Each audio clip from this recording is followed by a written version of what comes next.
নবীকেও একবার জাদু করা হয়েছে। আপনি কি মনে করেছেন ভাই, বিশ্ব নবী রহমাতুল লিল আলামিনকেও জাদু করা হয়েছে?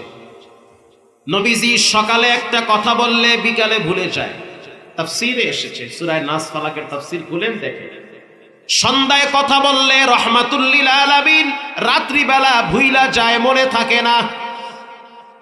অসুস্থতা বেড়ে গিয়েছে, সকালবেলা রহমাতুল লিল আলামিনকে মা আয়েশা বলেন, হুজুর আপনার কি হয়েছে, আপনি এমন কেন করেন? আল্লাহর রাসূল বলল, আয়েশা কেন জানি আমার শরীরটা ভালো লাগতেছে না, কিছুই তো তেমন হয় নাই, তারপরও কেন ভালো লাগে না কিছুই তো বুঝি না।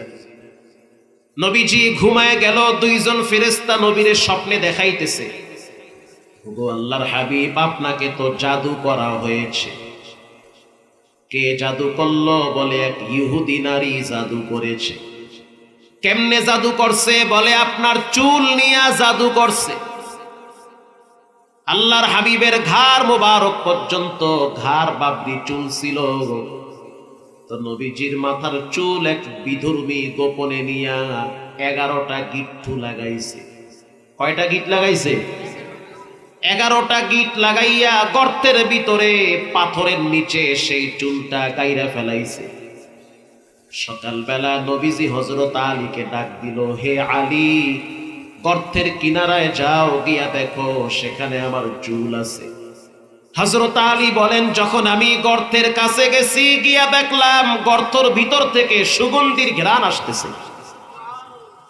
আমি যখন পাথরটা সরাইছি, তাকায়া দেখলাম মনে হইতেছে নূরের বাতি জ্বলতেছে, কারণ রহমাতুল লিল আলামিনের চুল মোবারক পড়ে আছে।